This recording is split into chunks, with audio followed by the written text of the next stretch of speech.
Hey, everybody. Welcome to the SciFi AI Show. Today, we are talking about holograms or sci fi reality that isn't real, but you can touch it. So, in a world where holograms were once just light and illusion, scientists have just crossed a line. And when I say just, I mean just. They presented this paper sometime between like 4 days ago and yesterday. So this is absolutely cutting edge sci-fi, which you know that you can look to us for. At the Public University of Navarra, researchers have created something that was pure science fiction just a decade ago, a touchable 3D hologram. So no gloves, no headsets, no special suits, just your bare hand reaching into the air and the image responds. It moves, it resists, it feels almost real. The system, called FlexiVol, uses vibrating elastic strips to project ultra high speed images up to 2,880 per second. And the result is a floating, visible, interactive object that your hand can pinch, rotate, or even walk across using your fingers. Think museum exhibits that you can sculpt in midair, medical diagrams that you can physically explore, collaborative spaces where the data floats between us. There are so many possibilities, all responding to our gestures. So today on the SciFi AI Show, we're asking if AI can shape what we see, feel, and trust. What happens when it reaches out to touch us back? If we can reach out to touch the hologram can reach out to touch us. So that's our focus for today, Friday, May 2nd. This is the SciFi AI Show, and I am joined by my partner in all things sci fi and AI these days, Jyunmi Hatcher, and I'm Beth Lyons. All right, Jyunmi, what are you thinking about this? We should probably say that I didn't. The spicier options of the holograph that can touch you did not occur to me when I put up the show. We are not judging anyone else's excitement about this. Who knows? Maybe it will come up, but I just want to be clear that that was not my intention initially. So, Jumi, what are you thinking about this? Well, first of all, cue Jude. Start making jokes. Um, yeah, I imagine chat's just going to be filled with all kinds of fun anecdotes. So the thoughts about, okay, well, number one, you know I love AI and science, right? And when science fiction becomes science fact, I don't know where that came from, but I just like it. So awesome. That's the first thing, is like super cool. It's a very unique application of it because of this strips idea, right? And it's like previous examples of holograms have always been, that translucent image, or it's a projection. Holograms, as we imagine them now, as we've seen the examples of them, are not new. It's been around. Like even in articles I was reading, it was they said yes, that exists, but that interactability, that's the key, right? So it can be any shape. On the opening image, it was a dog there. You can make a face, all of those kinds of things. And the ability to physically maneuver or manipulate whatever you're looking at opens up a lot of tactile to visual elements, right? Mm-hmm. We've seen the depictions like in Minority Report and things like that, where they'll use the gloves or they'll use a special interface to move things around and whatnot. And we've seen many sci-fi shows where they'll have something that's like a hologram, and you'll do a gesture and it'll move and things like that. But the idea of the resistance, you can feel that resistance, that tactile sensation, that's wildly different. and it's definitely on that first step towards holodecks and things like Mhm. that, which all deal with like various force fields and things like that. So being able to see what those first steps towards what the end goal is, when you already know what you want at the end, what it's going to be like, and you can see that it's working towards that, that's very cool. And gets you excited, be like, okay, so the next thing they need to do is add this, and if they can do this enough stuff, then they can add that part. Although that kind of your mind starts racing. So yeah, overall, I kudos to them, fantastic. I'm hoping that they get enough support one way or another so that we can start seeing this implementation. I think coming from an educational institution, applying it in education is probably the easy go-to. That's a lateral move. You don't have to sell it on anybody. Just having, even if it's one single static station in each classroom, right? Where it's like, oh, okay, we're going to have this lecture today. All right, cool. Everybody around the big hologram. Okay, move the pieces, let's explain how Pangea became our current globe. And then people are like moving the, continents around and all this kind of, having that extra layer of mnemonic, I think is going to be huge. Now, this is going to be counterbalanced with what we're seeing from AI and in terms of things like what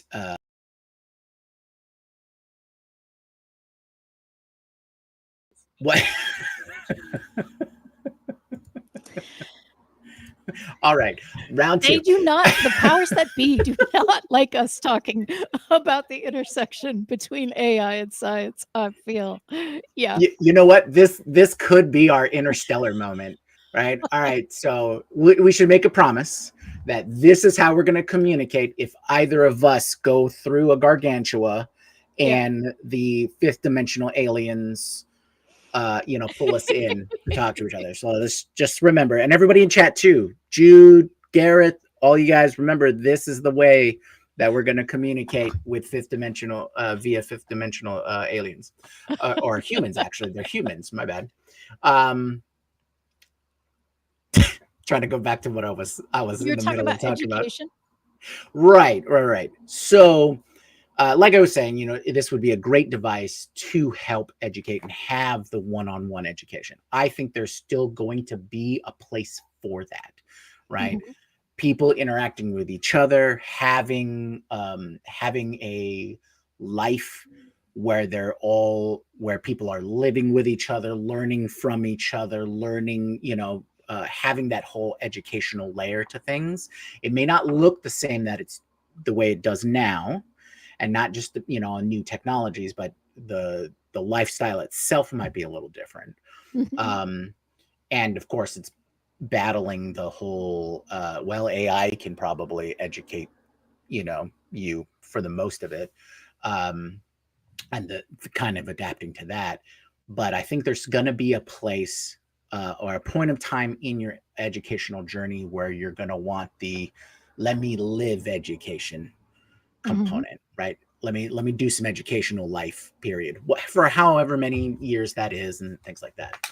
And I think this technology has a clear and easy place for that, because Yes. that extra layer of mnemonic, like I said, allows you to just learn and absorb concepts so Mhm. much easier, right? And a lot of people, like, they're hands-on, they're tactile, they Yeah. can learn engineering concepts just by holding the pieces and putting it together, right? Yeah. And that's far more effective for their learning style than simply reading out of a book, right? Right. Yeah. Right. And one of the things that we've talked about on the daily AI show is the challenge that we're coming up against, where the possibility exists that more people are surviving. Right. So when you have a surgery that, like, things went wrong, let's say 8% of the time, and you have a new surgeon coming in who might have a higher percentage than that 8%. But It's surgeon, like, it's a thing, and the thing that might go wrong isn't catastrophic, and it's a better use for society that you educate the young surgeon to be able to do this. Like, that's an agreement kind of across the board. We're willing to take those risks. Now, as we're moving toward AI-enabled surgery, robotic surgery, it's not 8%, much higher, right? Like, it's or lower. So the risk shifts. You don't want to take that risk as much, and so now you actually have your training surgeons with less hands-on experience, and this seems like an opportunity in that kind of environment where you can get hands-on experience, and not only can you get hands-on experience to know what it's going to feel like, you can create the same identical experience for everyone in the room. And now you can have a conversation about what it felt like for you. Did you feel the nodule, right? When you reached in and you did that, could you, I don't know, thump? I'm now going to use all sorts of medical technical words. Could you palpate the nodule and what it felt like for you? Those kinds of things, because you can't do that in like real human surgery. Like this is one body. You get to touch one body. It only feels like this body. But if you are giving people duplicative experiences in a hologram that you can control, now we can actually have observations. Okay, so it sounds like you got the first level from palpating it. Did you also notice that it had a bounce? I am totally making shit up, but the idea here is the idea of it being incredibly useful, kind of in that environment. And I think education is a great option. Yeah, it fills in a lot of. I think what it'll do is it'll not necessarily shortcut, but it will compound or efficiently compound the amount of experience. Right? Mhm. It will always not be as good as working on a live human. Right. That it's not ever going to be that way. And if it is, then we're far beyond what we're talking about, right? We're talking about this 100 years, not the next 100. Um, Yeah. right? Could be shorter than that. Could be shorter than that. What is But time in the age of AI? yeah, true enough. True enough. I only think it's a little slower just because it has to do with people, and people are notoriously slow about True. adopting technologies. But um, in that particular context, having a controllable, it's basically like a lab, right? But it's Mhm. just improved. It's a little better. You can get more from it's. You can get more from the experience. It's like flight simulators, right? The more and more accurate they are, the more and more options there are, the more experience you're going to get, right? Because you can only have your hands when we're talking about surgery, you can only have your hands in the body so many times. There's only so many opportunities, right?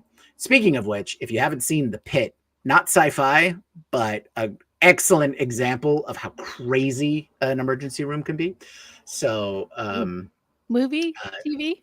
TV show. It's a recent, just came out this season, but it's brutal. So don't Yeah. watch it if you don't want to feel sad. Um, Yeah. So but it highlights how the educational system works for first year residents and interesting. all of those kinds of things. So that's why I'll bring it. Okay, So yeah. Gareth, we will grow live. Sure. Yeah. I mean, Okay, for people listening we've to already this. grown ears, lungs. There are the organelles, the little brain cell clumps and things like that. I Yeah, because it'll be considered. I think you could consider it simulated, right? Right. I think the brain one will probably be the most carefully looked at. Nobody wants to think that it's thinking or feeling, but heart, But it is lungs, engaging in the kidney chemical responses responses, right. that Body we parts, associate. working on I'm sure like the orthopedic surgeons, they're just chomping at the bit when we can make 3D printers that can make faux or facsimile human stuff. You remember that scene from The Fifth Element where the machine was rebuilding Mila Jovovich's character, Lilu. Just the same kind of thing, right? It's like, oh, okay, cool. We'll 3D print the person, and then we Yeah. can practice on that or their body part. But again, That has been a few more years down the road. erased in my head from all of the Cylons in foamy bath weirdness with the things. And I'm like, well, clearly things are going wrong at that point, right? I mean, I understand those are earlier models. The later models did not need to lie in foamy bath water with, but yeah, I don't know where that stage is. I hope we're beyond that stage or we're leaping over that stage. I don't know, but maybe wetware organelles is coming close to that. I don't know. Well, okay. Well, here this is a bit of a side note, but since you brought it up, which would you rather have? Would you rather have a highly complex DNI, direct neural interface box that you jack into the base of your skull, and it has built-in programming, it has an AI to run it all of this very complex programming, and you can switch out chips, skill chips, and all those, I know kung fu kind of thing?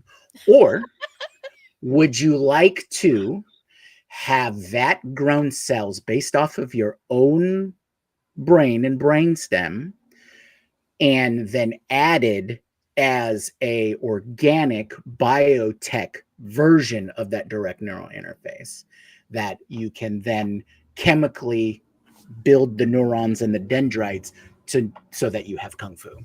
Which would you prefer? Which would feel more comfortable to you? A piece of hardware or a piece of wetware? So I have a joke with a friend that that I am a person who's actually a robot. I know the right answer to that question, and I have a comfort. Like honestly, in my life, technology has worked and been more predictable than biology, and so like there's a part of me, even though I know Neuralink has right the connections that got made, like uh don't stay connected. I don't know what's happening there. I want to say they pull away, but I don't know if it's ripping or pulling, or I don't know what the verb is that's happening, what that action is. But there's a part of me that feels like, yeah, could I just get a USB drive right here? That's fine. Let's just add it in. Um, I also think that I've had not a ton of experience with people with cancer, but understanding that cancer is just life with a hoarding condition or a different perspective, right? And so that enters that too. Like, all right, are you sure that that you've like really worked out the ability that this is going to grow, but also recognize the boundaries? Like, uh, are we going to recognize the size of the goldfish bowl when we put the new thing in, or are we like? I would need a lot more reassurance than that. I do realize that's the wrong answer. No. There is no right or wrong answer. It's the realization of where you lean towards. Like, yes, the concept of putting a computer chip and box in my brain is more acceptable to me than having lab grown nodules implanted that's based off of my own cells. And so realizing that does help us inform ourselves, like what path we would go down, which would be easier, to implement, which would be easier to control, things like that. Now, me personally, I'm a wetware guy, mainly because if it's electronics, it's easy to hack. just saying. Okay, it's true. That's my thing. It's like, oh, it's got Wi-Fi in there. No. Thank you. I'd rather have it, I'd rather have its own, like I have to eat more calories so that it runs fast. That's way better for me. Did somebody say put telekinesis in there? Telepathic. Who's that, Jude? Yeah, telepathic API. Well, you know, uh, that's a whole other thing, right? It's like, well, if we discover that part of it, a part of like, oh, well, we discovered that there's this certain frequency, you know, and that connects people with sentience or whatever. It's like, whoa, okay, hold on. What's gonna go down that line? Now I know our focus has been, technologically speaking, um, on on the hardware side of things. That's what I'll call it. I'll call it the hardware side of things. Just because that does not need as careful of control sets, right? Mm-hmm. You can literally build a PCB board and do your own soldering and all those kinds of things. You still need clean rooms for, you know, the highly technical things, um, but that's easier to do and build up and manufacture because we understand that. That's where the technology has come from. We haven't come from an ability to manipulate biology very consistently or well or morally. Um, you know, there was a certain scientist a few decades ago, you know, and we kind of stopped that because we didn't agree with it from a moral stance. So that biotech drive didn't happen as much. Lots of chemical stuff, you know. That's why Well, the rise of the pharmaceuticals. But you know, trying to encourage certain growth in ourselves doesn't really, we've done it for food. That's what all GMOs are. But we haven't done it for our own bodies and things like that. we have done it with animal bodies, right? Yeah. So Yeah. we've done some of that to better or worse to better or worse Right. results, right? Build more muscle so that you can make more meats, Yeah, to increase the amount of milk that's produced by the animal, you know. Sheep was a big one because it covered wool production and all those other components and things like that. Plus, they're a relatively small animal that produces a lot for their size. You know, those kinds right. of things. Yeah. So one of the questions about this was, how is the hologram different from VR or AR? It really is the it's that interactability, Mm-hmm. right? With VR, it's more of the development of the VR is more of a sensory deprivation. You're removing yourself from your current physical reality and trying to immerse yourself through vision and gloves, haptic stuff, and all that kind of stuff, those sensations, and translating that into a virtual world. The Mm-hmm. better and better that becomes, the less separation there is, and the more our minds and bodies will accept it. Mm-hmm. So that's the development on those lines. The AR is an overlay.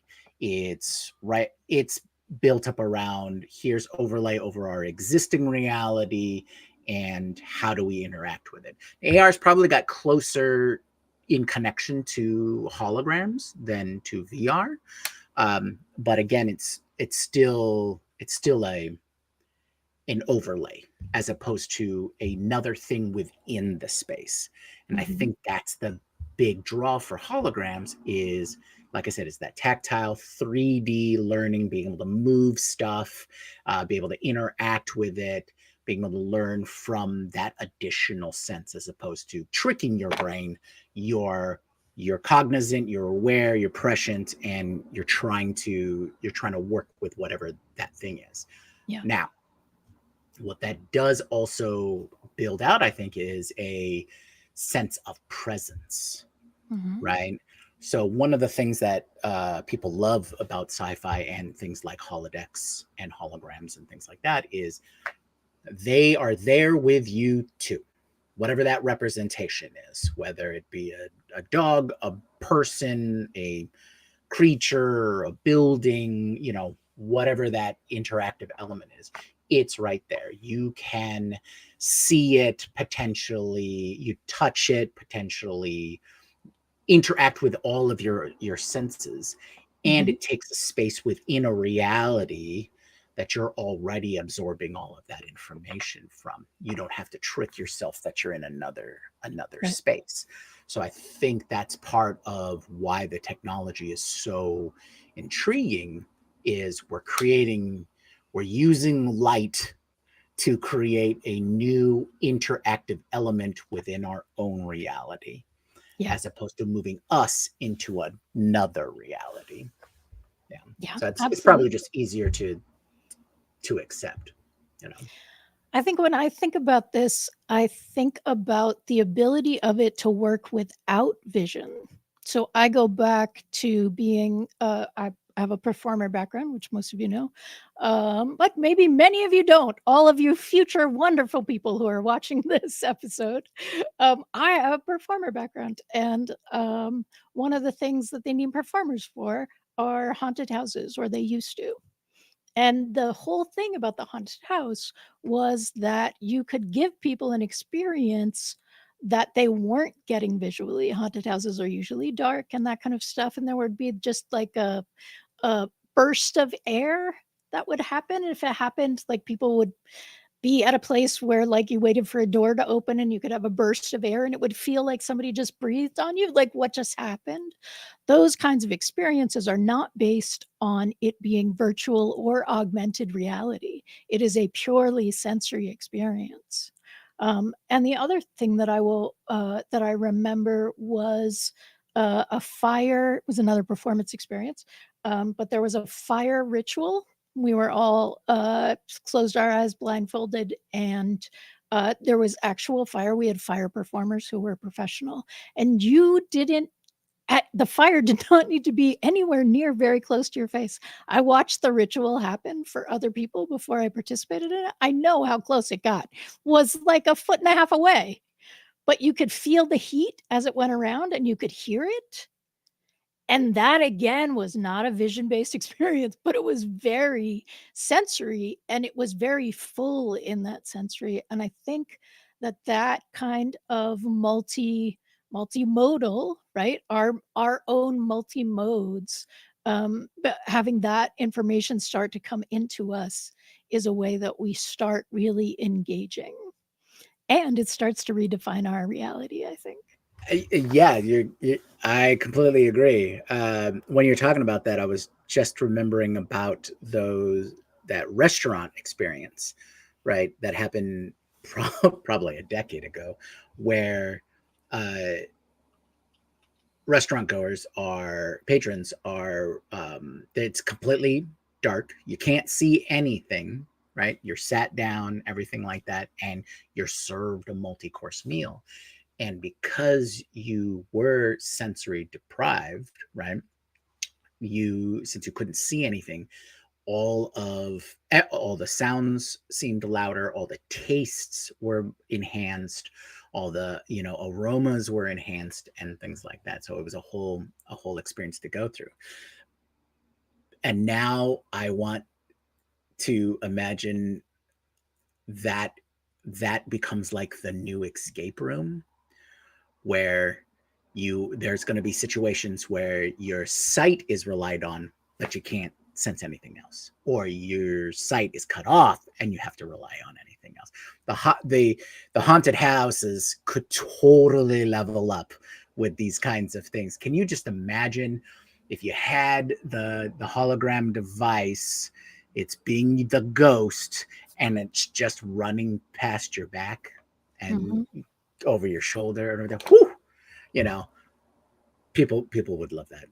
Scared the bejesus out of them, but would definitely love it. We've Yeah. come very far from Pepper's Ghost and paper mache, which is actually how I got into haunted Halloween anyway, 'cause if you wanna learn how to do paper mache sculpture, there's so much information for people, building Halloween displays. Okay, squirrel.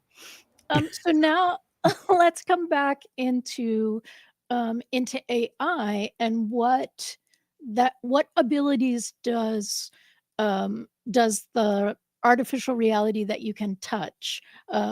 Jude is coining the term tactile reality. Actually, hi Jude. Hi, Gareth. Hi, Jeff. Hi, Jen. And anybody else who's watching, thank you so much. We're so excited you're here.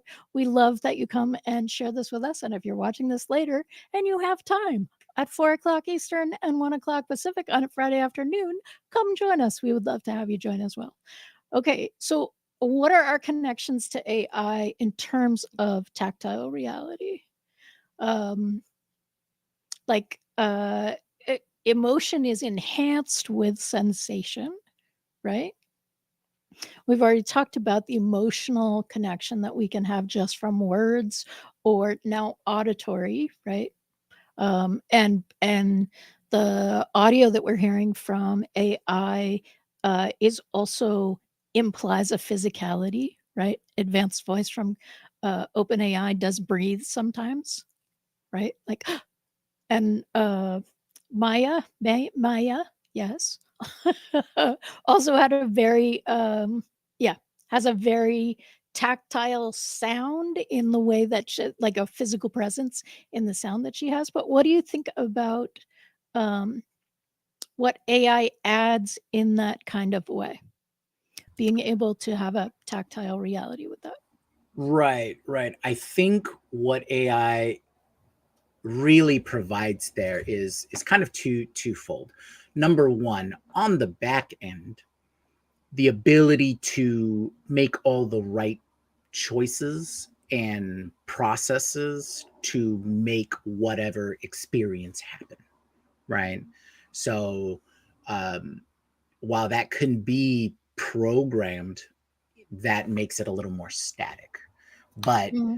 the powerful thing about AI is with additional input, it can make adjustments on the fly. Your personal, you experiencing it can be more personalized and would be different than someone else's experiencing it. And Right. that's kind of the, in the, at least in the entertainment field, um, or experiential field as well, is having unique experiences for everybody. And if they Mm-hmm. can be changed and different for each person, that just compounds on the amount of experiences you can have, right? So if we Mm-hmm. take video games, for example, that is, oh, here's one story. You're playing a role, you can make some decisions, and the story plays out, but a lot of it is predetermined. If you have an Mm-hmm. AI on the back end, then the characters you interact with can change. Your particular experiences can change down to a minute level. You know, you could be walking down a street and then you turn left instead of right. Okay, that's whole new paths to explore. So endless storytelling, Mm-hmm. endless interactions, endless different experiences, those kinds of things. And then on the front end, where this is just another AI is adapting to your reactions and interacting with you and learning from you actively. So there's a couple of different ways. This could all be done with a giant AI covering both the back and the front end. This could be different AIs. I would imagine they'd be more on the different side because lots of little AIs that are specifically built to be really good at something Yeah. working together is does seem to be the more efficient way to implement them, right? These swarms Also, and things like that. if we've learned anything from image creation, hands are going to be a special function for the AI. How they're structured, how they move based on how they're structured. Like that's a whole team of AIs that train together. So Jude actually said AI asking for a hug, which makes me wonder what's the difference between or how far apart is my coming home and putting the weighted blanket around me, right? And turning lights low so that I can regulate my system. And my coming in and having an AI that can give me a hug, right? They're very similar, I think, in function in Mm. terms of like central nervous system and regulation and those sorts of things. Thoughts about that? Um, yeah, I think that is an implementation question, Mm, really, right? How how much of interactability are you comfortable with, right? So right now, if you had, let's say you have a partner at home or whatnot, and you came home, greeted each other, and you come home, it's like, I'm completely tired. All I want to do is go to sleep on the couch. mhm, Okay. You go sit down on the couch. They bring you the weighted blanket and say, please, rest up. Um, or your interaction is, hey, I had a bad day. I just need a hug. Your partner hugs you, right? mhm, Because that's the kind of interactability that you want, right? So right. I think it's just that implementation. A good example of, I guess, this path of thinking or development is Blade Runner. Okay. So, original Blade Runner, right? We're talking about the replicants. We're talking about the androids essentially becoming more and more human, interacting with them, and society, and as a whole, it used for labor, and and every impacting on every level of society and culture and things like that. And then in Blade Runner 2049, they made a distinction because of conflicts of replicants becoming more human, they created a less expensive, more interactive AI who express themselves through holographic implements, Mhm, right? So you would install holograph projectors in wherever you are, and they would provide the personalization and the interactability and that personality or that persona of of what your person or instead of a replicant, which was a physical quality, this was a holographic quality. And mhm, of course, what they were asking in the movies is, okay, well, now that they don't have a physical body, are they still, if they're intelligent or if they have conscious, are they still human enough for you? Is that still a moral question? Those kinds of things. But mhm, I think that's a great example in sci-fi where is what's the important part to you? Someone to just be there, hold space, and be a presence, even though they're essentially a disembodied voice? Or are you the kind of person who needs the physical embodiment of AI there? mhm. And I think that'll be an interesting give and take there. But with this particular technology that we've been talking about, you're going to get a little bit of both in that, which might straddle the fence on both paths, and you may see those holographic projectors with that tactile response installed in your home or office or classroom or whatnot, which would allow you to interact with them a little more or than just a standard hologram, or and a little less than a fully embodied AI. Mhm. So that's interesting because now we're sort of sliding a little bit into what makes something real, and does something being made real give it rights, right? Is there a synthetic right? And and one of the things that I bring to that question is the knowledge that often people are making decisions based on how something makes me feel, right? I think you have rights because I have a relationship with you that makes me feel a certain way. And we're not very good at, having like a real set. We're not very good about identifying when we're making decisions because this feels right to me. And therefore, I have these words and bullet points that say that I'm right, but it's still all about how I feel, right? So, what happens when what we're talking about in terms of rights or in terms of whether this is a reality or not is purely based on its ability to make you feel?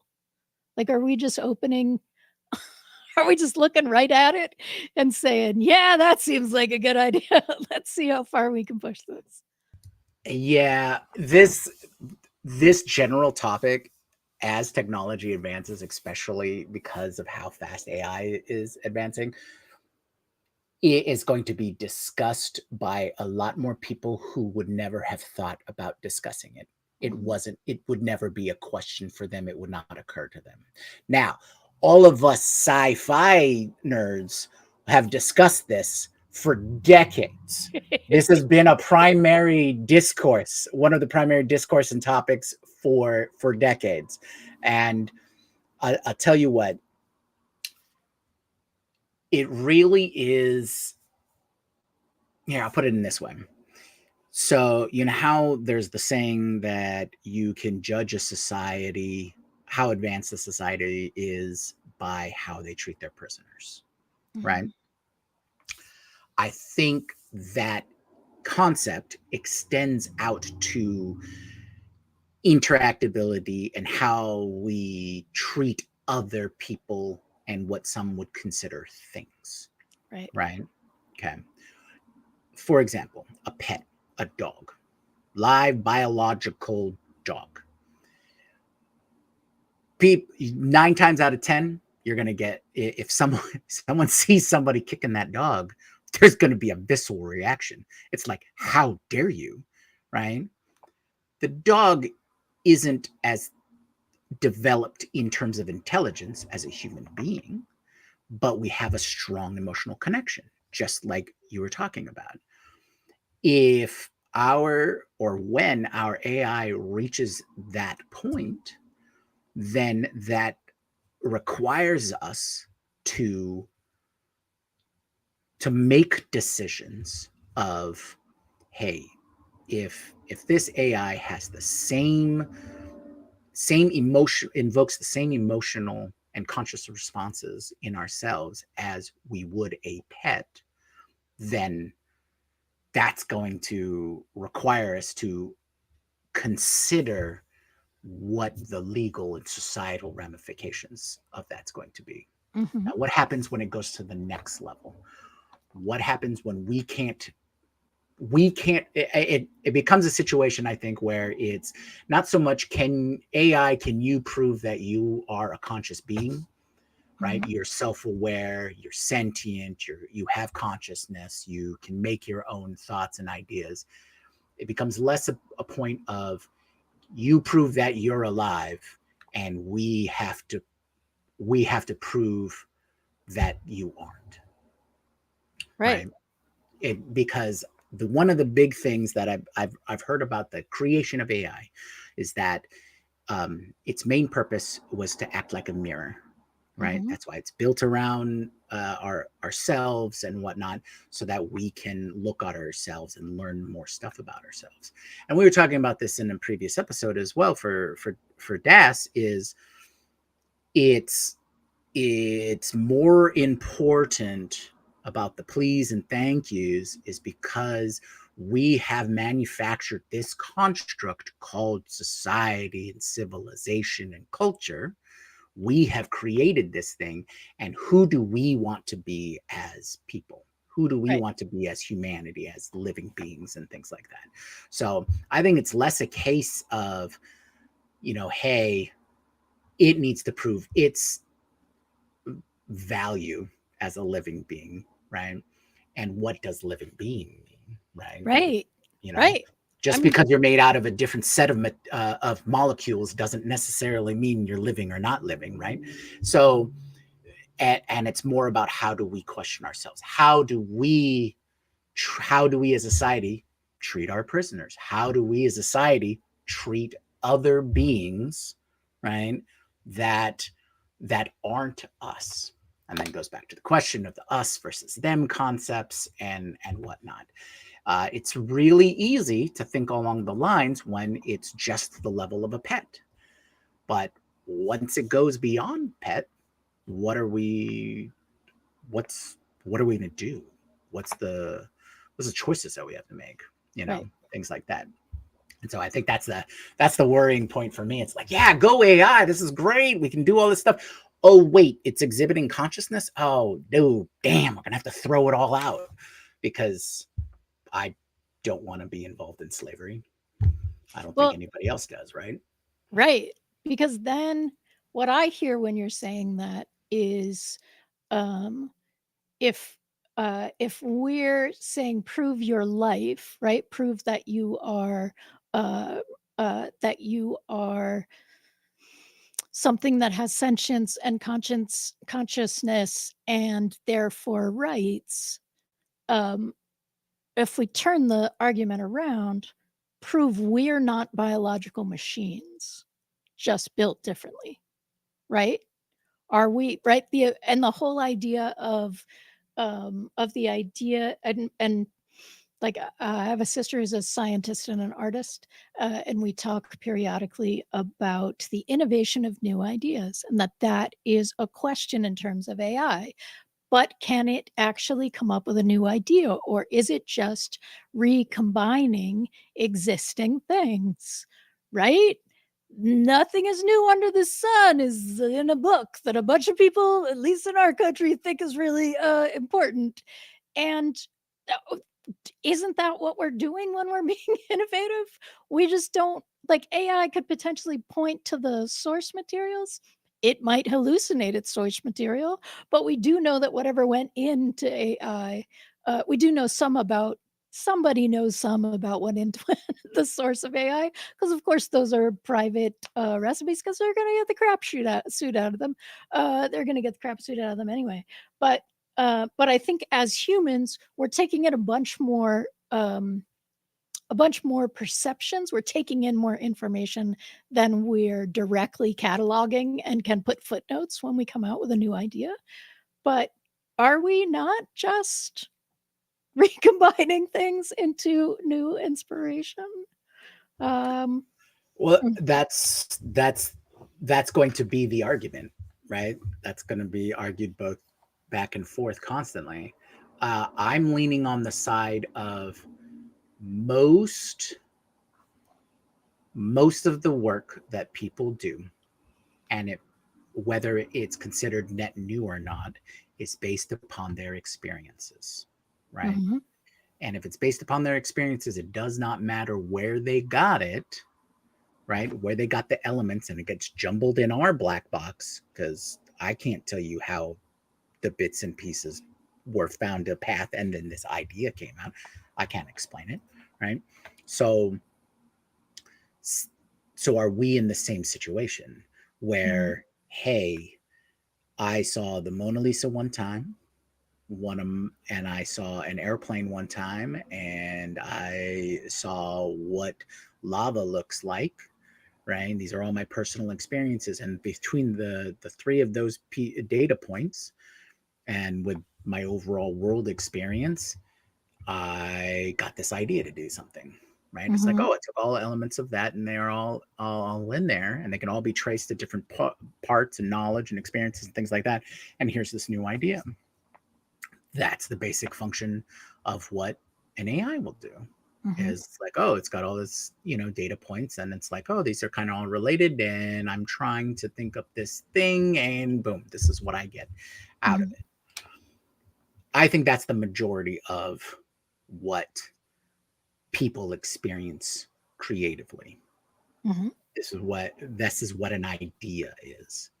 Now, very rarely is there an idea that is so profoundly different or opens up a path of thought that we have never, as a whole collective, not experienced some element of it before.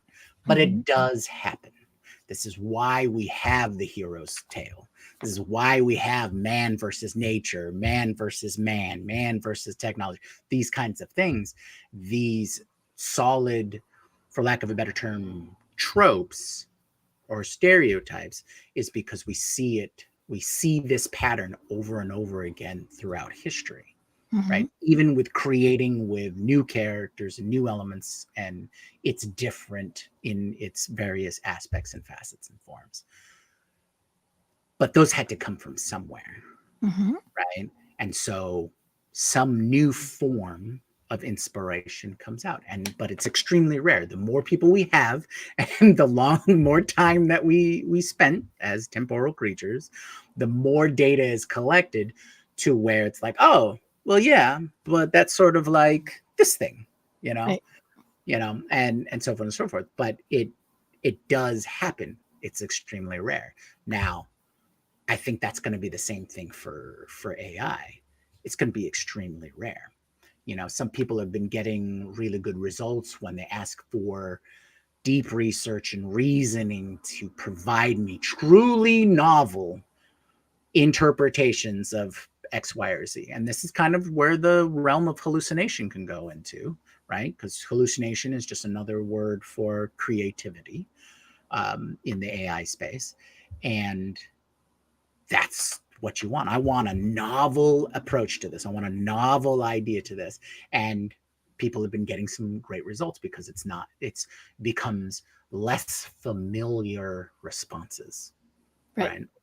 So That's finding that fine balance is probably where we'll get something that is creative but not unique. And I think that's the biggest problem people are having is mm. creation, inspiration, new is not the same thing as absolutely unique. Well, and if the possibilities exist, but they haven't been taken, is that the definition of unique? What I'm remembering is the movie called AlphaGo. It's the story of training an AI to play Go, Oh, and right. Go, right? And that was Deep Deep Mind, Deep, yes, Yeah, do you something mind? like that. Yeah. Before they were Google, I think that this was when the lab was independent. And Go, if you don't know, you should totally watch this movie. It's fascinating. If you're into AI, it's very fascinating because those folks are just there having a like doing this interesting experiment and finding the boundaries kind of get blown out. But what happens in AlphaGo? It's a documentary, so given spoilers, but it was a news event. What happens in AlphaGo is that the computer took the strict rules, right? The rule is to win, and you win by having more of the color of rock stone than the other thing. And one more is winning, right? So it was willing to make a move that it thought could get it to a fairly low ratio of winning, but that humans would not do for whatever reason, like the training, the experience. And that was the innovation that literally blew everyone's mind, right? Like there are newscasters, there are sports people talking about like what's happening. People go silent.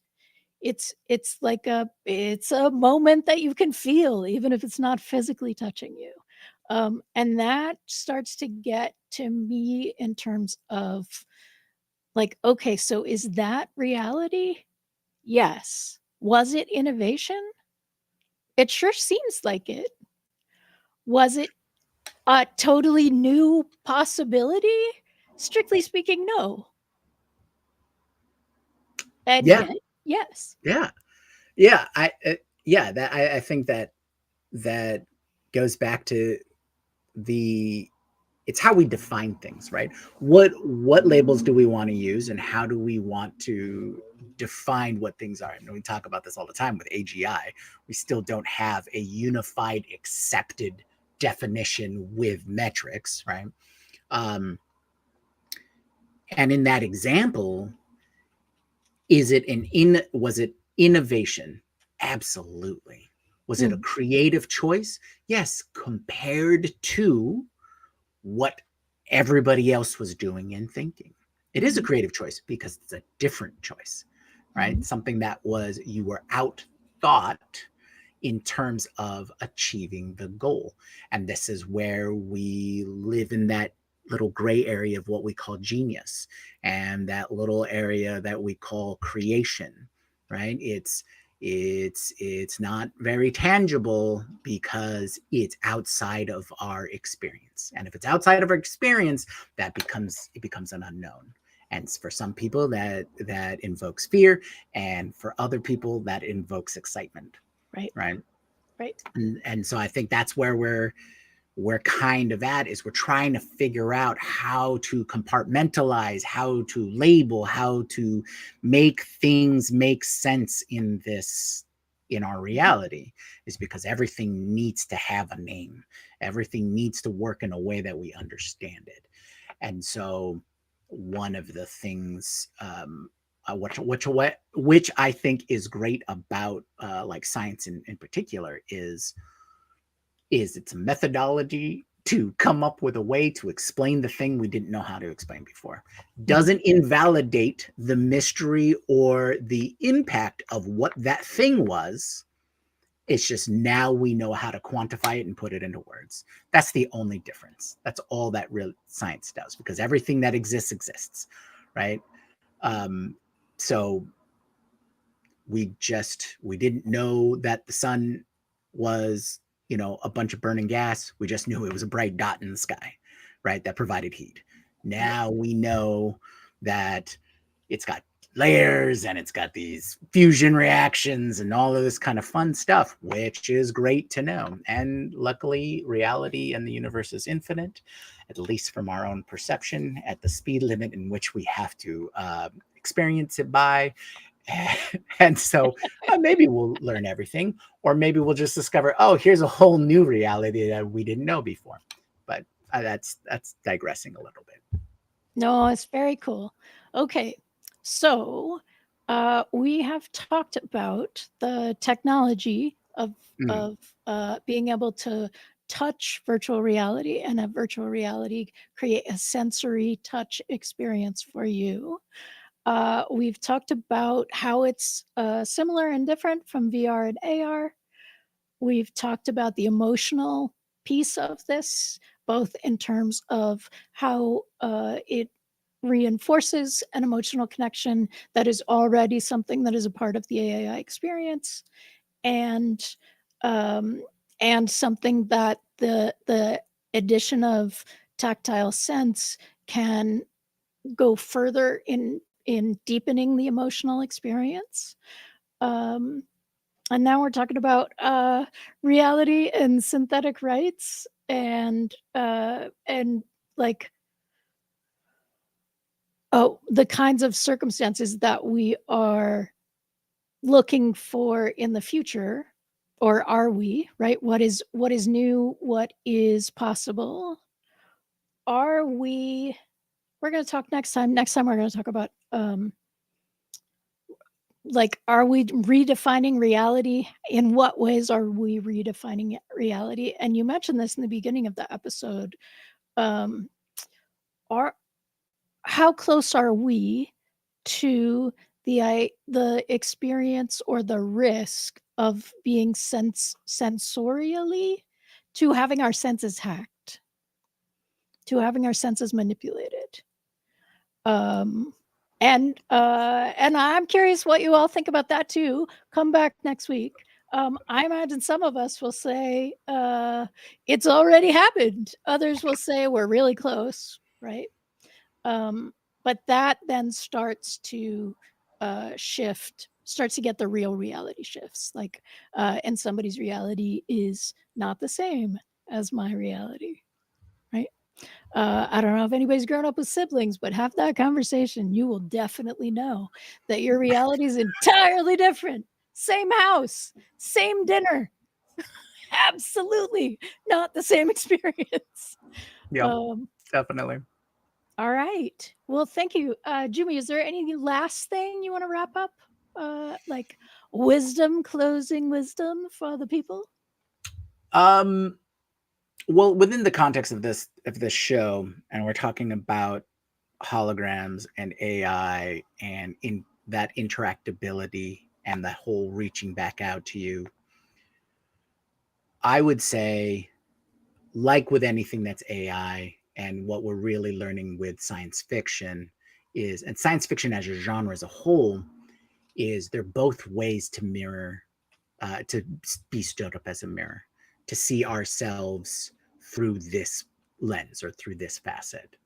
So, like with all things, I'm sure if you're watching this show, you're not instantly dismissive of these progressing things, but realize the more you look into it, you're looking back at yourself. So maybe this is an opportunity for people to learn from what they see, and whether they enjoy or align with the image that is being reflected back to them. Wow. All right, that's deep. Thank you. And thank you again. Thank you, Jude and Jen and Jeff and Gareth. And if I missed your name and you are in our chat, thank you as well. We are grateful for you. And we'll see you next week. We are the SciFi AI Show, SciFi AI Show, and we do this every Friday at 1 p.m. Eastern, 4 p.m. No, that's wrong. I'm looking at our little thing. It's wrong. 1 p.m. Pacific, 4 p.m. Eastern. Don't pay attention to the number, to the little overlay that I made. Yes. And we are also, you can find us at the Daily AI Show as well. And have a great weekend, everybody. I hope your senses are enlivened and that you are having experiences of touching and being touched in the way that you want. And why does this always come out wrong? Doesn't come out wrong. We don't judge. All right. Thanks, everybody. Aloha.